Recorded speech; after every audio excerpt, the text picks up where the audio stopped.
Assalamualaikum warahmatullahi.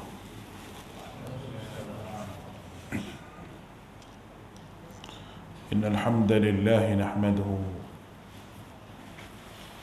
nasta'inuhu wa nastahdihi wa nastaghfiruh wa nu'minu bihi wa natawakkalu alayhi wa na'udzu billahi min shururi anfusina wa sayyiati a'malina. من يهده الله فلا مضل له ومن يضلل فلا هادي له. أشهد أن لا إله إلا الله وحده لا شريك له وأشهد أن محمدا عبده ورسوله. اللهم صل على محمد وعلى آله وأصحابه ومن تبعهم بإحسان إلى يوم الدين. قالوا سبحانك لا علم لنا إلا ما علمتنا إنك أنت العليم الحكيم. ولا حول ولا قوة إلا بالله العلي العظيم. قال رب اشرح لي صدري ويسر لي أمري wahlul 'uqdatam min lisani yafqahu qawli. Rabbi yassir wa la tu'assir wa bitammim bil khair. Alhamdulillah, kita bersyukur pada Allah Subhanahu wa taala. Dengan limpah nikmat daripada Allah kita dapat bersama-sama pada malam ini. Dan mudah-mudahan pertemuan kita diberkati dan dirahmati oleh Allah. Pada malam ini kita akan bincang satu tajuk yang diberikan kepada saya, itu berkenaan dengan adil dalam berhukum. Untuk memahami adil ni, kita ambil daripada beberapa ayat Al-Quranul Karim yang berkaitan dengan adil. Lebih kurang dalam 4 ayat berkaitan dengan adil. Kita akan buat kesimpulan daripada apa yang disebut oleh Allah dalam 4 ayat ni. Kalau kita nak sebut 4 ni, dia kena jadi 4 siri. Sebab setiap satu ni huraian dia agak panjang. Kita ambil yang pertama sekali daripada Suratun Nisa ayat yang ke-135. Di sana ada perkataan adil. Firman Allah Ta'ala, a'udzubillahi minasyaitanir rajim. Ya ayyuhalladzina amanu kunu qawwamina bil qisti syuhada'a lillah walau ala anfusikum alil walidaini wal aqrabin in yakun ghaniyan aw faqiran fallahu awla bihima فلا تتبعوا الهوى أن تعدلوا وإن تولوا أن تعرضوا فإن الله كان بما تعملون خبيرا. Ini adalah ayat berkenaan dengan hukum, cara untuk mengadili satu perkara. Dalam kita memberi pengadilan ini,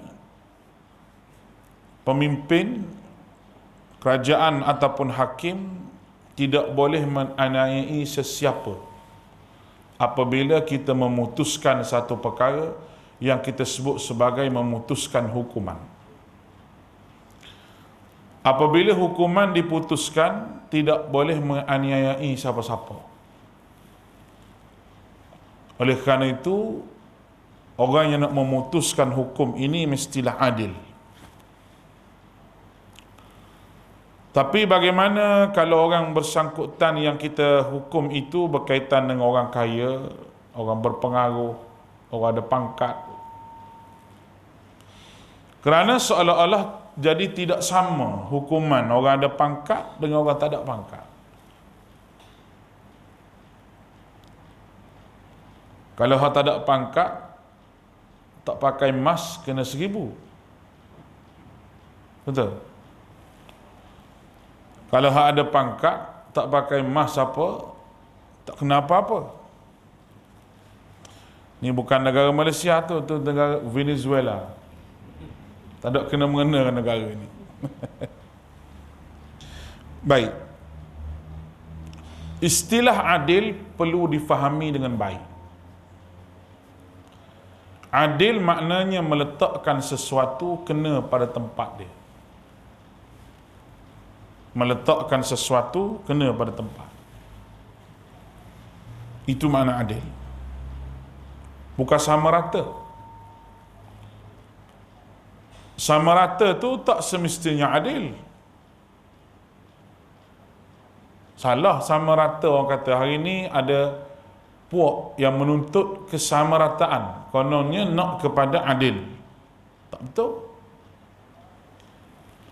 Kerana sama rata itu bukan adil. Satu perkara yang berbeza. Contoh kalau kita bagi,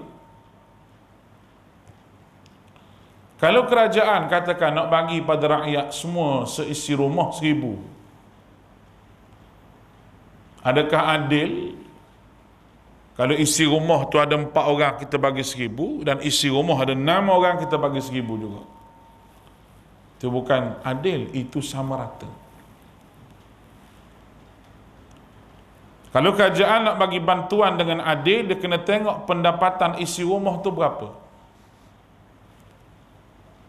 Dalam rumah tu ada berapa orang? Dia bagi mengikut keperluan dalam rumah tersebut. Itu orang panggil adil. Adil lawan dia zalim. Kerana zalim itu meletakkan sesuatu tidak kena dengan tempat. Jadi apa yang dimaksudkan dengan ayat ini? Supaya orang tersebut berlaku adil. Baik.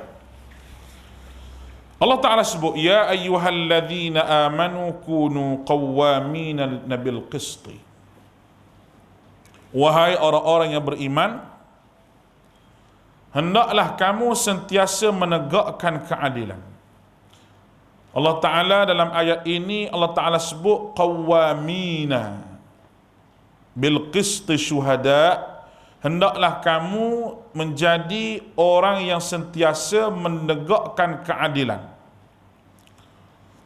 Bukan sahaja hendak berlaku adil, tapi kamu kena sokong benda yang berlaku adil.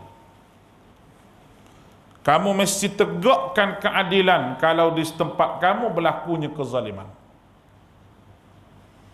Walaupun kamu berseorangan. Ini adalah perintah daripada Allah Subhanahu wa taala. Sebab tu saya kata tadi, bukan sahaja kita disuruh supaya berlaku adil, tetapi kita mestilah berusaha untuk keadilan itu ditegakkan.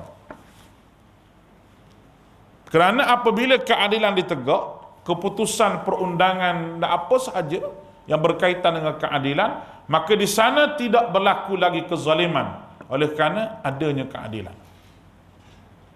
Baik. Oleh itu, kalau kita nak bahas secara luas lagi, tugas menegakkan keadilan ini bukan tugas daripada pihak berkuasa sahaja. Boleh faham? Tugas menegakkan keadilan bukan pihak berkuasa sahaja, tetapi rakyat sendiri pun harus memainkan peranan dan ambil bahagian supaya keadilan itu ditegakkan dan di mana sahaja dia berada. Sebab tu Allah Ta'ala kata kunu qawwamina. Kamu hendaklah menjadi orang yang sentiasa mendukung keadilan.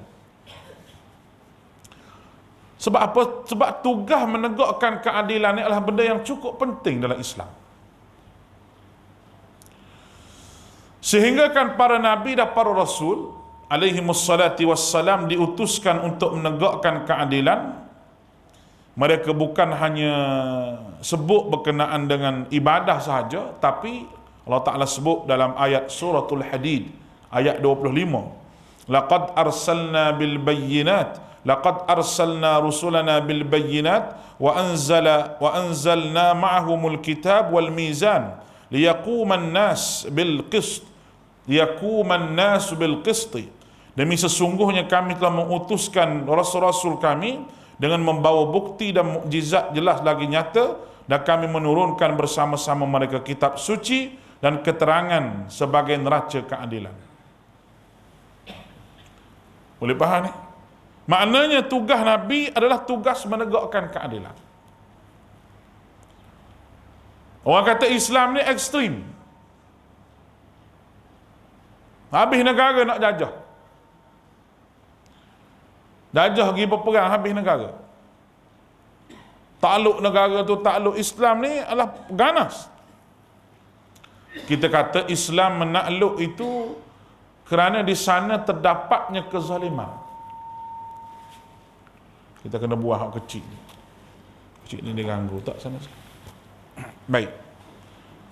Sebab apa? Sebab yang pertama sekali dia adalah Nabi-Nabi alaihi wassalati wassalam yang merupakan utusan Allah Subhanahu wa taala, bukan sahaja ajar manusia ni ibadah, tetapi Nabi-Nabi alaihi wassalati wassalam mengajar manusia berkenaan dengan menegakkan keadilan itu sendiri. Mana-mana negara yang dijajah, penjajah dia buat ikut suka hati dia. Ikut suka hati dia buat. Dia tidak berlaku adil. Sedangkan keadilan ini adalah satu perkara yang semua manusia nak. Semua manusia perlu kepada hidup dalam keadaan adil. Kalau tak adil, kita tak puas hati. Sama ada dia Muslim ataupun dia tidak Muslim.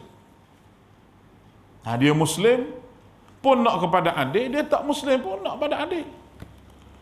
Kalau orang buat zalim kepada dia, tak boleh. Sebab tu Allah Ta'ala sebut dalam Al-Quran, وَلَا يَجْرِمَنَّكُمْ شَنَآنُ قَوْمٍ أَلَّا تَعْدِلُوا i'dilu huwa aqrabu littaqwa. Allah Ta'ala sebut perkataan adil. Jangan kerana kebencian kamu pada satu kaum menghalang kamu daripada berlaku adil. Berlaku adillah kerana adil itu dekat dengan taqwa. Itu Allah Ta'ala sebut. Kita benci pada satu kaum yang dia itu bukan Islam, mau kita marah ke dia, tak kira lah salah dia, salah kita pun kira salah dia juga. Orang zaman-zaman dulu dia kata, boleh pergi curi limau Cina tu, dia kata. Sebab Cina kafir. Nak curi kedai Cina pun tak apa sebab Cina kafir. Tak boleh. Bukan soal dia tu kafir ke Islam, soal hak dia sebagai manusia tu ada. Nabi kita Muhammad sallallahu alaihi wasallam memanglah orang yang berlaku adil seadil-adilnya. Dan dialah merupakan contoh yang paling adil. Sebagaimana kita cerita bagaimana Rasulullah sallallahu alaihi wasallam membahagikan harta ghanimah kepada orang yang awal-awal masuk Islam, menyebabkan kecil hati orang Ansar. Orang Ansar kecil hati, tak bagi pada dia, hidup basic sama-sama dia. Semoga Allah memberi, macam Nabi ni tak sedarlah bahawa dia tu ada. Semoga Allah, dia kata, mengampuni. Dia kata begitu. Macam Nabi ni bersalah, Jibril beritahu ke Nabi. Jibril beritahu ke Nabi apa yang berlaku, apa yang mereka bisikkan di antara puak-puak dia tu. Nabi ambil orang Ansar, Nabi kumpul pada satu bahagian. Nabi kata, ya ma'syaral Ansar, wahai orang Ansar, adakah kamu rasa apa yang aku beri kepada orang-orang tu lebih berharga daripada aku yang kamu sambut duduk di Madinah ni? Nabi tanya soalan tu. Ada riwayat lain kata, Nabi kata, dulu kami mari tak ada apa satu, kamulah yang menolong kami. Dulu kami mari dengan selai sepinggang, kamu beri tempat kepada kami. Dulu kami mari tidak ada apa, kamu yang menyambut kami. Adakah bernilai apa yang aku bagi kepada kawan tu lebih bernilai daripada diri aku sendiri? Allah, orang Ansar kata Allah wa Rasul. Allah dan Rasul, Rasul lebih bernilai. Nabi kata, kalau aku diberi pilihan nak jadi puak mana, aku nak jadi puak Ansar, Nabi kata. Menangis bercucuran air mata orang Ansar, basah janggut, dia kata riwayat, mendengar perkataan Nabi SAW. Sebab apa? Sebab dia rasa macam, oh lah, dia mau tu baru masuk Islam dah. Kita ni hak lama dah dalam Islam. Kita ni hak lama dah dalam Islam. Kita bersedar dia boleh banyak pada kita, tak jadi juga ni. Tapi Nabi tanya dia, mu rasa benda tu berharga lebih pada aku? Sebab apa? Sebab Nabi lah orang yang paling adil dalam memberi apa-apa pun. Ada orang lebih adil lebih pada Nabi. Nak beri apa pun Nabi yang paling adil. Nak bahagi apa. Dan keadilan Nabi ni terselah, bagaimana saya sebut selalu bahawa isteri-isteri Nabi tidak ada seorang pun yang merungut kepada sahabat-sahabat ke kepada kawan-kawan berkenaan dengan Nabi SAW, walaupun Nabi ni isteri ramai. Tak pernah dengar lagi Aisyah duk merungut Nabi ni macam ni, duk kata Nabi ni tak adil. Tak pernah dengar lagi Hafsah, tak pernah dengar Ummu Salamah, dia tak pernah dengar lagi. Masing-masing memuji Nabi, bermakna Nabi orang paling adil dalam masalah nikah. Cuba kita tanya orang, bini nombor 1, nombor 2, nombor 3, cuba kita tanya, kalau hak bini ramah tu. Tanya bini nombor 1. Macam mana rumah ni? Tak balik pun tak apa ustaz, dia kata. Menandakan tak puas hati. Cuba kita tanya hak nombor 2 pula macam mana tak? Sejak kahwin hak 3 tu ustaz, jarang-jarang balik rumah kita, dia kata. Maknanya ada hak tak puas hati. Pemimpin orang, semua orang ada orang tak puas hati dengan dia. Tapi Nabi kita Muhammad sallallahu alaihi wasallam, orang tak puas hati bukan pasal keadilan Nabi itu sendiri. Orang tak puas hati kerana kebenaran yang dibawa oleh Nabi sallallahu alaihi wasallam. Siapa yang tak puas hati? Sebab siapa yang tak puas hati ni? Orang yang tidak boleh menerima kebenaran, tak puas hati dengan kebenaran yang Nabi bawa. Baik. Allah Ta'ala sebut tadi, saya sebut bahawa laqad arsalna rusulana, Allah Ta'ala utuskan Nabi membawa bukti mukjizat, dan Allah Ta'ala suruh turunkan kitab bersama-sama Nabi supaya wal mizan, supaya menjadi neraca kepada keadilan. Kitab yang Allah Ta'ala turunkan kepada Nabi-Nabi ni supaya manusia bersikap adil. Baik, kita bahagi dulu. Adil yang pertama, adil terhadap diri sendiri. Meletakkan sesuatu diri kita kena dengan tempat. Meletakkan akidah tauhid maknanya.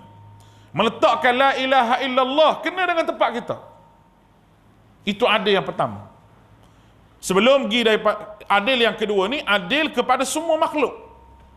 Sama ada binatang, sama ada manusia ataupun apa sahaja. Kena bersikap adil. Manusia, hatta manusia yang bukan Islam tapi dia manusia, dia ada hak di atas keadilan. Dia ada hak. Baik, kita pergi hak poin pertama tadi, adil dengan diri sendiri. Bila kita letak diri kita ini di tempat yang tidak betul dengan syariat, bermakna kita tidak melakukan keadilan kepada diri kita sendiri. Tuan-tuan dirahmati oleh Allah. Allah Subhanahu wa taala bagi kita usia. Kita tidak adil dengan usia kita, bermakna usia yang Allah Taala bagi itu kita tidak lengkapkan dengan syariat Allah dalam kehidupan kita.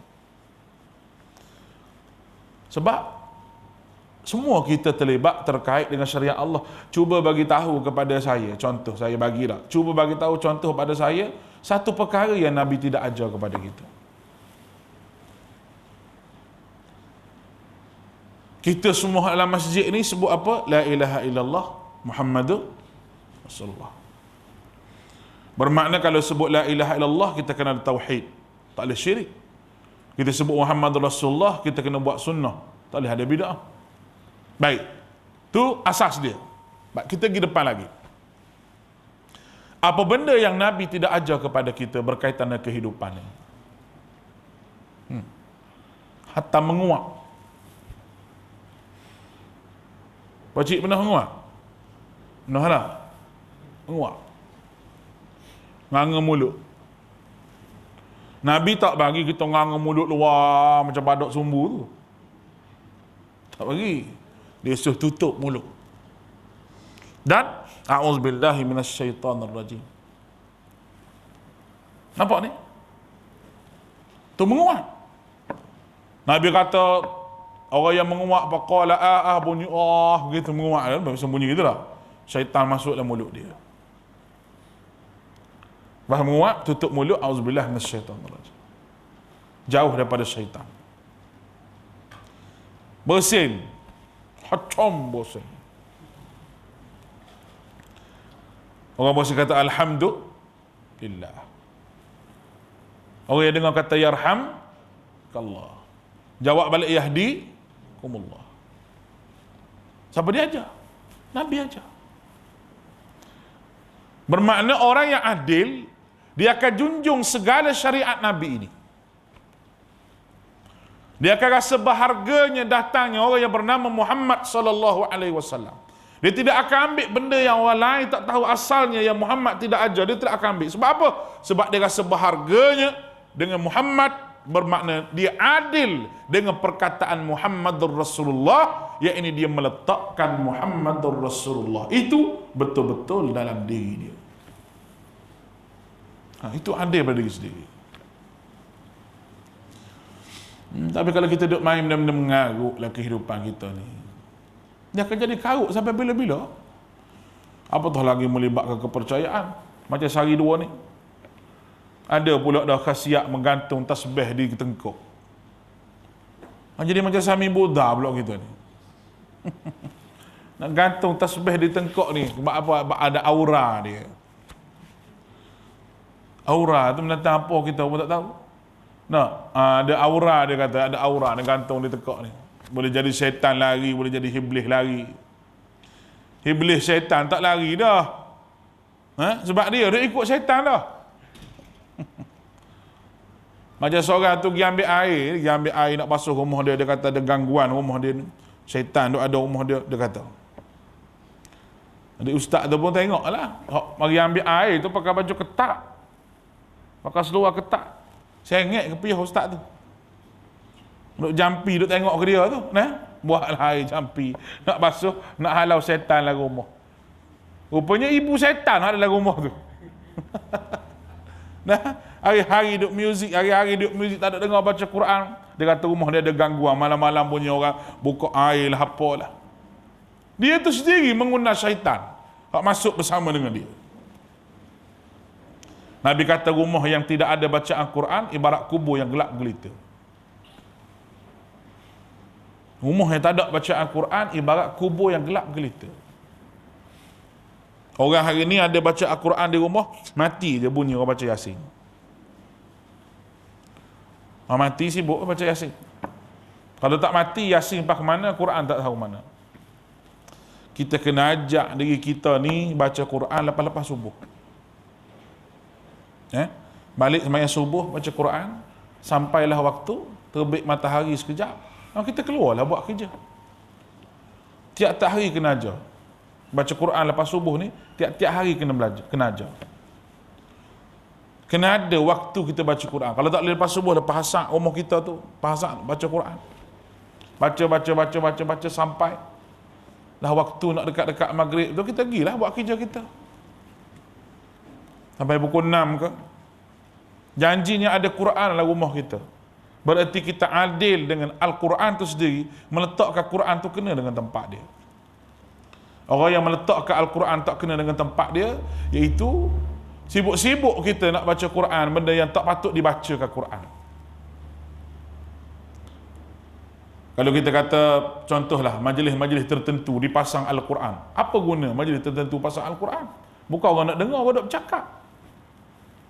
Tak perlu pasal Quran. Kerana Quran ini adalah benda yang untuk didengar, untuk dihayati. Idza qara'tal Quran fastami'u lahu wa ansitu. Bila kamu dengar baca Al-Quran, kamu kena diam, kamu kena perhati. La'allakum turhamun, mudah-mudahan kamu dirahmati. Syarat untuk orang dapat rahmat daripada Quran, dengan perhati Al-Quran dan mendengar Al-Quran dengan baik. Bukannya duk senyap gitu, bukannya duk besing-besing, hengak-hengak duk pasang Quran. Saya tak setuju semua. Pasal muzik pun kita tak setuju, pasal Quran tak kena pada tempat pun kita tak setuju. Dua-dua tu bukan benda yang betul. Pasal muzik, majlis-majlis ke pasal muzik kuat-kuat. Tak boleh ke diam gitu. Selagu slow-slow, tak apa je, gong Allah, macam Cina mampu. Kita nak makan apa tak lalu. Nah, contohlah saya bagi contoh. Minta maaf lah kalau ada kenduri sini, minta maaf. Nah, saya bukan kata pada siapa-siapa ni, tapi itu benda yang tak perlu sebenarnya, tak perlu. Bukan anti pada muzik tu, tidak. Tapi kena tengok lah. Dia kata kalau tak boleh muzik Quran, lagi tak boleh Quran. Kerana pasal Quran tak ada orang nak dengar, kita tak bercakap. Bukan memberkati majlis itu dengan baca Al-Quran pasang, bukan. Dia tidak berkat di situ. Memberkati majlis tersebut dengan apa yang saya sebutkan tadi. Mendengar Al-Quran. Dah orang tu nak makan, kawan nak bersembang. Mari bila lama tak jumpa. Ni masa Covid ni tak jumpa, ni baru jumpa, kawan tu balik pada Kuala Lumpur ni balik. Tak perlu pasal Quran, tak perlu. Tak perlu. Di kedai-kedai begitu juga, kita masuk kedai kadang-kadang dengar Quran. Untuk apa baca? Orang nak makan, nak berurusan, tak sesuai pasang Quran di kedai-kedai, tak sesuai. Kecuali kita tak buka kedai lagi pagi-pagi, pintu pun tak buka lagi, tak pasang Quran dulu. Tuan kedai tu pun ambil Quran, sambil dia pasang, sambil dia tengok. Lepas tu dia tutup Quran, dia buka kedai dia. Itu lain. Jadi amalan dia. Ni suruh pasang ruqyah, ayat-ayat ruqyah. Ayat ruqyah duk baca, wattaba'u ma tatlus syayatin ala mulki Sulaiman wa ulqiyas saharatu sajidin qalu amanna bi rabbil alamin rabbi Musa wa Harun. Macam-macam lagi lah ayat ruqyah ni. Dia pasang. Kawan tu duduk cakap hal projek, kawan tu kedai makan. Nah, kawan tu duduk mengumpat orang, kawan tu duduk kata pada orang. Maka tidak sesuai letakkan Quran di situ. Oleh kerana itu adalah fatwa negeri Perlis tak benarkan pasal Al-Quran sebelum daripada azan. Sebab kita tak tahu orang rumah tu duduk buat apa. Ada pasal Quran subuh-subuh, ya kawan tu anak dia kecil lagi, susah mak dia nak masak, nak apa pagi-pagi anak nak pergi sekolah dengar Quran sebab bising sangat, tak boleh. Lepas tu Perlis tak bagi pasal Quran. Orang kata apa mufti Quran pun tak bagi pasang. Bukan isu Quran tak bagi pasang. Isu dia, ibadah itu adalah hak peribadi orang. Ibadah tu hak peribadi. Kawan tu nak buat apa kita pun tak tahu. Kalau nak betul-betul buat sunnah Nabi, buat 2 kali azan lah. Azan pukul 5 sekali, azan pukul subuh sekali lah. Baru boleh. Tapi kena orang 2 orang untuk Bilal, kesian untuk Bilal seorang-seorang. Ada 2 orang Bilal. Azan pertama, Bilal ni. Azan kedua, Bilal ni. Berlaku pada zaman Nabi. Azan pertama diazankan oleh Bilal. Azan kedua diazankan oleh Abdullah bin Maktum. 2 azan. Kalau nak buat sunnah Nabi, ni tak dia pasal Quran, masalah. Walaupun kampung tu Melayu semua ke, tak kira lah. Kerana masing-masing ada tugas masing-masing. Kita tidak berlaku adil dengan Al-Quran, kita meletakkan Al-Quran itu tidak kena dengan tempat dia. Itu yang saya nak sebut dalam istilah adil yang kita bahaskan ini. Quran letak dia kena dengan tempat apabila kita, Allah Ta'ala sebut dalam Quran, afala yatadabbaruna al-Quran. Kenapa kamu tidak mentadabbur Al-Quran? Bermakna Al-Quran ini Allah Ta'ala turunkan untuk tadabbur. Tadabbur apa maknanya? Ni kita duduk tadabbur ni. Satu ayat kita hurai, biar reti maksud Al-Quran. Jangan hiduplah keadaan tak reti maksud Al-Quran, menyebabkan kita hidup dalam keadaan yang tak tahu punca, hilang arah.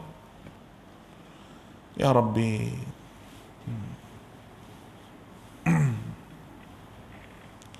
Sebab tu macam-macam isu berlaku manusia hari ni.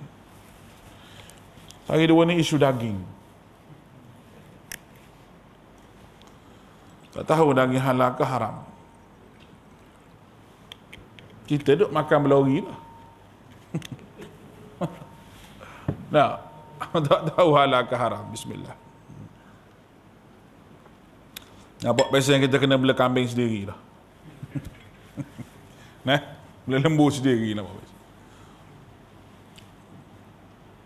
Kerajaan kata tak benar lagi siar nama syarikat. Tak tahulah, mungkin nak siasat ke apa, tapi kita kata kena bantulah syarikat mana supaya kita berjaga-jaga. Nah, seekor daripada luar tu, seekor daripada luar tu tak, besar-besar tu ekor. Tengok dalam gambar tu, dia potong ekor kangaroo. Betul ke tak tahu? Sama ekor kangaroo, kau besar tak? Kita duk makan sup ekor di kedai tu, kita fikir juga lembu binatang apa ni kata. Satu sup ekor besar tu. Atau lembu apa ni, kita duk fikir lama dah benda tu. Tapi saya tak apa, kangaroo tak apa makan lah, kangaroo pun. Mazhab Maliki pun makan kangaroo. Maliki kuda, kalau dia kata daging kuda, tak apa lagi daging kuda. Kangaroo tak apa lagi, takut binatang tu je. Nah, hak tu kita takut, hak tu haram. Kalau mazhab Maliki banyak benda boleh makan.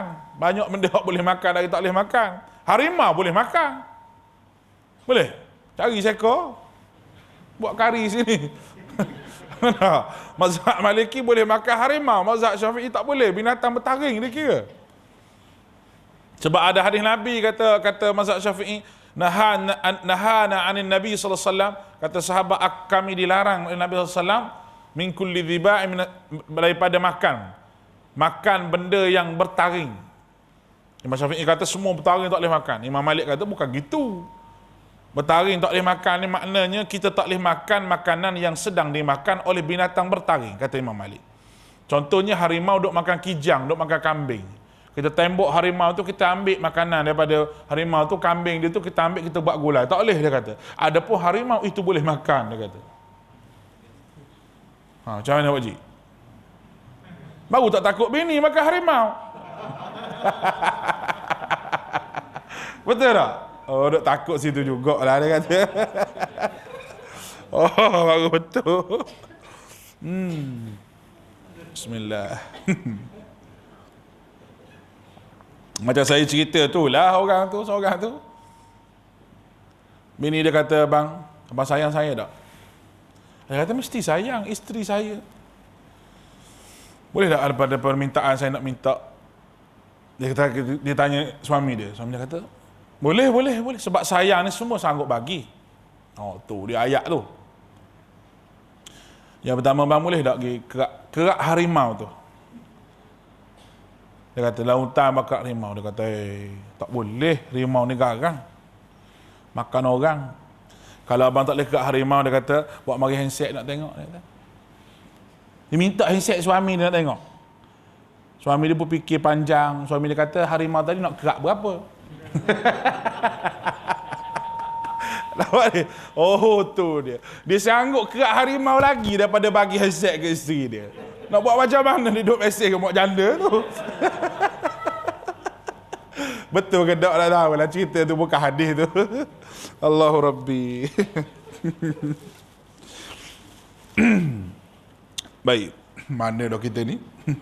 Siapa harimau dah ni? Baik. Apabila kita sebut berkenaan dengan benda-benda yang syubhah ni, dia memang menghalang diri kita daripada ibadah sebenarnya. Apatah lagi benda haram. Dalam hadis Nabi SAW, benda haram ni begitu jelas menghalang ibadah kita. Jelas.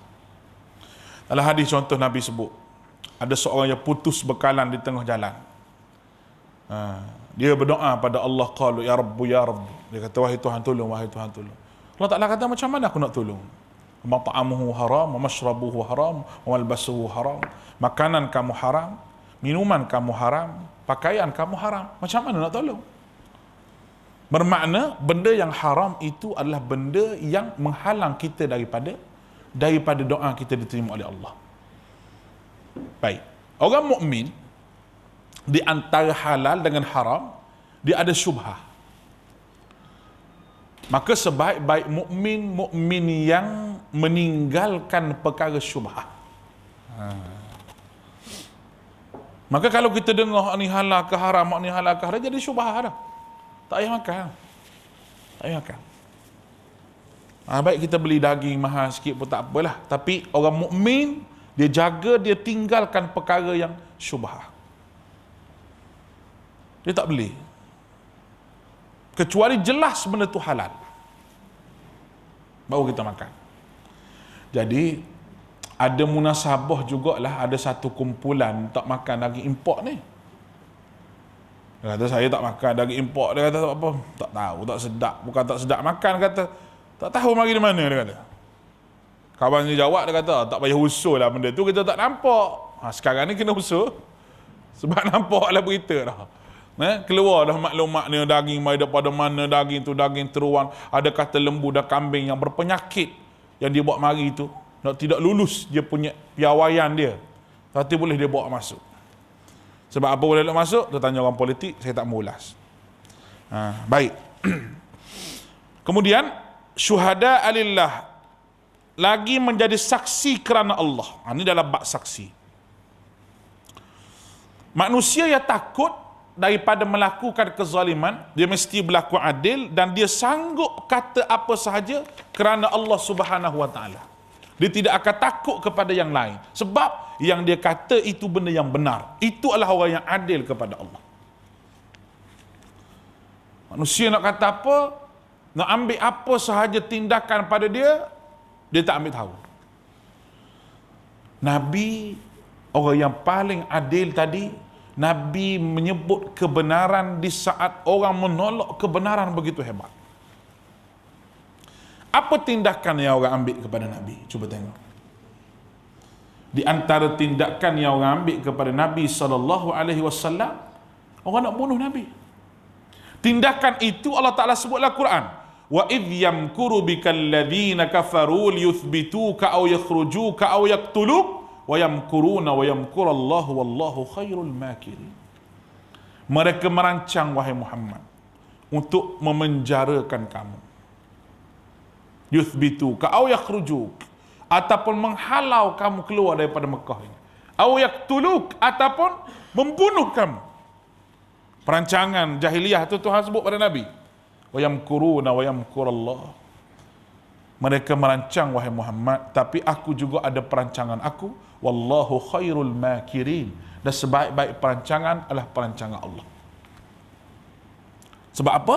Sebab Nabi jadi syuhada alillah. Nabi buat persaksian kerana Allah Ta'ala, dan Nabi sanggup memperkatakan kebenaran. Dan kita pun begitu. Kalau jadi saksi di mahkamah ke apa, kalau jadi saksi kes, kita kena bercakap benar. Jangan kerana kita nak bela kawan kita, ternampak kawan kita salah pun, kita pun saksi palsu. Tak boleh. Walau ala anfusikum awil walidain wal aqrabin, sekalipun terhadap diri kamu sendiri atau ibu bapa atau kaum kerabat kamu. Baik, kita kena berlaku adil walaupun kadang-kadang keputusan itu membahayakan diri kita sendiri. Adil tetap kena buat. Keputusan yang kita ambil itu kadang-kadang membahayakan kita sendiri, dan kita takutlah kita diganggu oleh orang dan sebagainya. Tapi kita kena bersaksi dengan saksi yang betul. Kita kena bercakap dengan cakap yang betul. Baik. Allahu Akbar. Ni bab saksi sebenarnya. Kena bersaksi dengan saksi yang benar. Sebab kadang-kadang, ialah kita ada satu kes. Kawan kita yang kena dakwa ke apa, kita tahu kawan kita ni memang rasuah dan sebagainya. Dia kata, mau tolonglah aku jadi saksi bahawa aku ni tak buat begini. Kita tahu dia buat jahat. Kita bela dia. Sebab dia kawan kita. Ataupun dia tu orang dekat dengan kita. Atau siapa-siapa saja. Ataupun dia seorang pemimpin yang kita ikut. Tiba-tiba dia buat benda tak betul. Tiba-tiba kita menjadi saksi kepada dia di atas apa yang dia buat. Di mana saksi kita? Kita undi dalam pilihan raya ke apa, kan jadi saksi tu. Tu jadi saksi tu. Tuan-tuan ingat, jangan ingat masuk kita undi pilihan raya tu tidak jadi saksi. Itu saksi. Kita pilih dia untuk jadi pemimpin. Terpilih dia untuk jadi pemimpin. Sebab tu bab memilih pemimpin ini, Allahu Akbar, dalam Quran bab pilih pemimpin ni Allah Ta'ala telah sebut banyak ayat.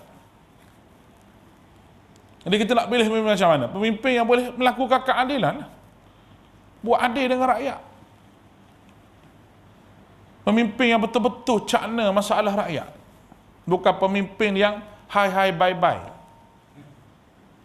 Faham tak hai bye-bye apa dia? Mari 5 tahun, hai, Assalamualaikum Pak Cik, begini, habis atas rumah habis, bawah rumah, atas tangga, atas atap, semua pergi. Cukup menang pilihan raya, bye. Nah, anu nak mari pula. Tu bukan pemimpin. Walaupun dia tak boleh turun sendiri pun, paling kurang dia ada orang dia yang boleh turun, yang boleh tengok. Maklumat tu sampai pada dia. Itu pemimpin. Dia tak jadi pemimpin, tak ambil tahu apa. Jumpa rakyat pun, buat tak tahu ya. Rakyat main mengadu, tolong YB saya begini. Saya nak buat macam mana? La ilaha illallah. Saya kalau jumpa YB begini, tonyoh dahi. Sungguh kita kata mu bodoh, mu jadi YB, mu buat apa? Mu kata nak buat apa? Dah mu buat apa jadi YB? Baik aku jadi YB. Betul tak? Kita dah bagi tahu masalah kita begini, dia kata, dah saya nak buat macam mana? La ilaha illallah. Kamu pemimpin, kamu ikhtiar lah. Paling kuat tunjuk jalan lah. Pergi jumpa kawan ni. Saya buat surat sikit ni, saya minit sikit, awak pergi jumpa kawan ni. Paling kurang nak tolong. Benda tu tak tahu lagi luluh ke tak. Dia bukan boleh telefon, tuan pengarah, ni tolong luluh. Tak boleh. Dia ada prosedur dia, paling kurang tolong. Dia tanya, kita nak buat macam mana? Kalau ada pendapat orang begini cakap, jangan undi pilihan raya. Parti mana pun tak kira. Boleh faham tu? Itu bukan saya kempen politik tu. Tadi ada orang report pula lagi. Start kempen politik dia kata. Nampak ni? Bukan kempen politik. Tapi, nak tuan-tuan nak pilih hak mana, pilih lah. Memang pilih itu satu. Nama lagi pilih. Pilih. Bukan tindih, pilih. Pilih ni makna apa? Nak pilih hak ni, pilihlah. Tapi biar berlaku adil dalam pemilihan. Kerana i'dilu huwa aqrabu lit-taqwa. Berlaku adil lah, kerana adil itu dekat dengan takwa. Bermakna orang yang tidak melakukan keadilan, takwa tu jauh daripada diri dia. Oleh kerana itu sahabat Nabi SAW yang bernama Abi Dhar, dia minta dengan Nabi SAW nak jadi pemimpin. Bagilah aku Rasulullah jadi pemimpin. Rasulullah kata, tidak boleh Abu Dhar, kamu seorang yang lemah. Bukan Nabi meremehkan dia. Dah. Tapi Nabi tahu dia tak dapat buat kerja kalau bagi pada dia. Mungkin dia ni kaluk ke macam mana ke. Ingat wahai Abu Dhar, kepimpinan ini satu kemuliaan di dunia, tapi kepimpinan ini satu penyesalan di hari akhirat. Sebab bukan seorang dia pimpin, banyak orang. Baik. Wala tattabi'ul hawa an ta'dilu. Ni Allah Taala sebut. Dan jangan kamu turut hawa nafsu sehingga kamu menyeleweng daripada keadilan. Bermakna orang yang tidak berlaku adil, dia telah ikut hawa nafsu. Kita ambil satu cerita. Seorang sahabat Nabi nama Abdullah ibn Ruwahah. Satu hari Nabi suruh dia pergi dekat, orang panggil, kutip cukai kepada Yahudi Khaybar. Yahudi ni, dia duduk satu kota di Madinah tu, nama kota Khaybar. Yahudi ada tiga puak ke 4 puak di Madinah. Ada Yahudi Bani Qainuqa, Yahudi Bani Nadir, Yahudi Bani Khuraizah. Memang Yahudi betul tu, duduk di Madinah. Jadi puak ni duduk dalam kota Khaybar, kota dia. Duduk dalam puak-puak dia aja Yahudi ni. Sebab bagi dia puak-puak dia aja orang lain semua binatang dia. Dia je jadi orang. Dia kata puak kami ni nahnu abnaullah wa ahibba. Kami ni puak-puak Tuhan sayang. Anak-anak Tuhan yang Tuhan sayang. Dia perasan dia seorang-seorang dia je. Yahudi tu. Lalu Abdullah bin Ruwahah pergilah. Bila pergi nak kutip cukai ni, dia cuba nak beri rasuah pada Abdullah bin Ruwahah. Dia cuba nak bagi rasuah. Rupanya perangai Yahudi rasuah ni. Yahudi dulu, tu Yahudi Arab. Yahudi bukan Arab lah, Yahudi lah. Yahudi Melayu pun gitu juga, kalau kuat rasuah. Sama je. Perangai tu perangai Yahudi. Jadi Abdullah bin Ruwahah pun sebutlah. Tengok perkataan dia. Demi Allah dia kata, sesungguhnya aku datang kepada kamu diutuskan oleh makhluk yang paling aku cintai, iaitu Nabi SAW. Dan sesungguhnya kamu semua ini lebih benci daripada aku benci kera dan babi, dia kata. Aku ni diutus mari ke sini oleh orang yang paling aku sayang, iaitu Nabi aku. Dan aku berjumpa dengan kamu semua ni, aku mari ke sini berjumpa dengan kamu semua ini, jumpa dengan kamu ni sebenarnya lebih benci daripada aku berjumpa dengan kera dan babi. Sedap ucapan dia.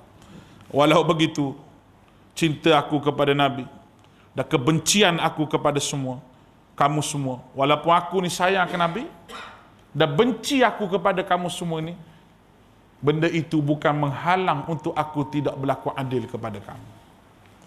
Maknanya mu ni aku benci, lebih benci daripada menantang dua ekor tadi tu. Tapi tak bermakna aku akan zalimi kamu. Aku tetap akan berlaku adil kepada kamu.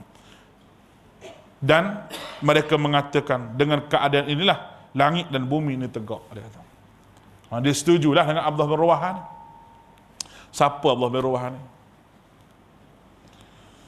Abdullah bin Rawahah ni sahabat Nabi yang mati bersama-sama dengan sahabat lain di satu medan peperangan, yang mana Nabi sebut kalau bendera itu jatuh daripada tangan Ja'far, disambut oleh Abdullah ibn Rawahah.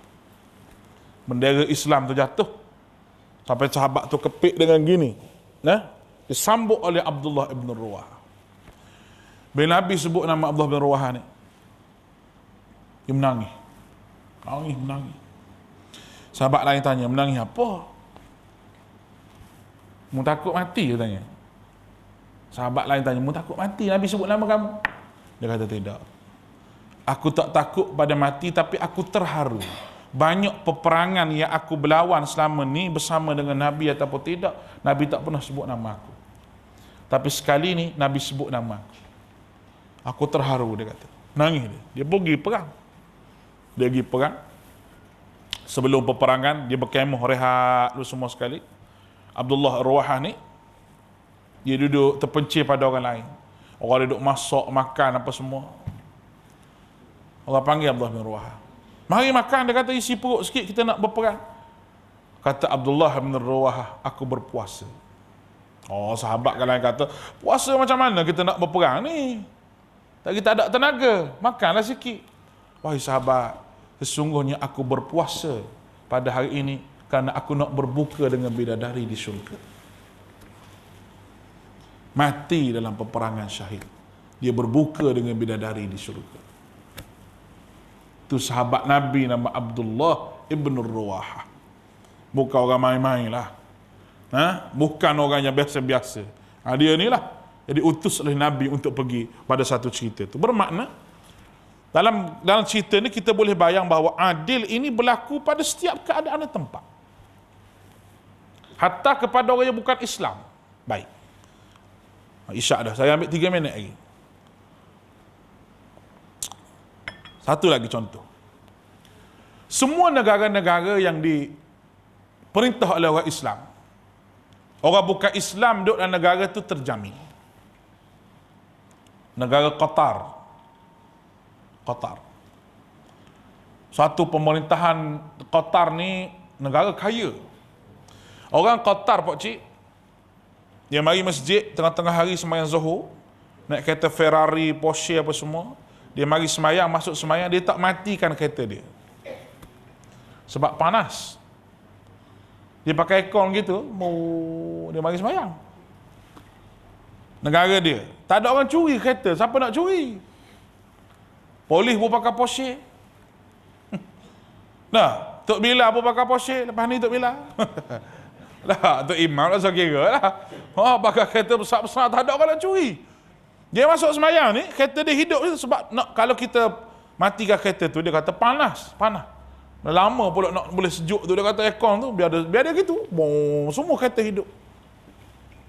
Tu Qatar, negara kaya. Di Qatar, pekerja India ni pekerja bangsa India agama Hindu ni ramai. Berapa ratus ribu angka dia, ramai sungguh. Tidak ada seorang pun dizalimi. Tidak ada seorang pun dizalimi. Kita tengok apabila Dr. Zakir Naik dulu boleh pergi ke Qatar lagi, masuk dalam negara Qatar, buat dialog agama Hindu mari, berapa puluh orang masuk Islam. Itu yang dia takut ada Zakir Naik ni.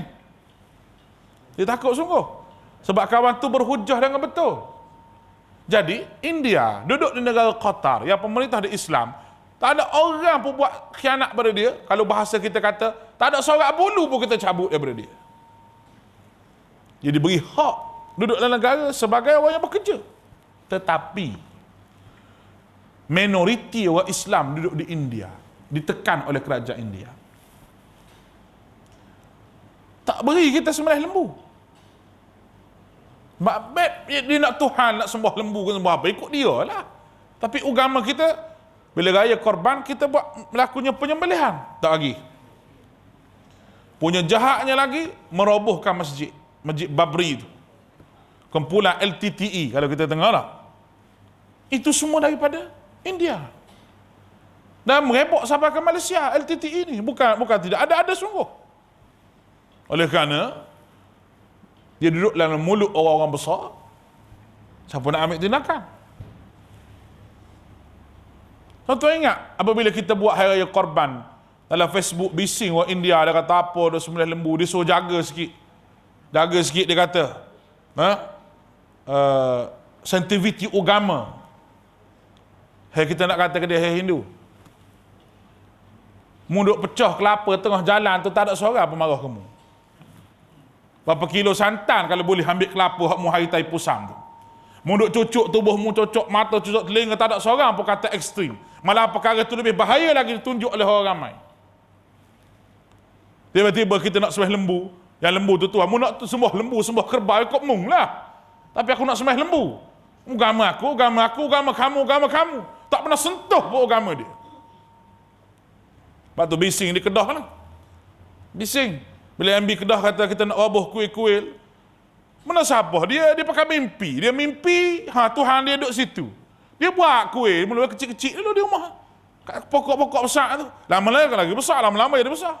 Bila tanah orang, tanah kerajaan nak pergi lah ambil. Nak buat apa? Dia kata, kerajaan nak roboh kuil Hindu. Dia buat atas tanah orang, pada dia marah pada orang. Alah, India.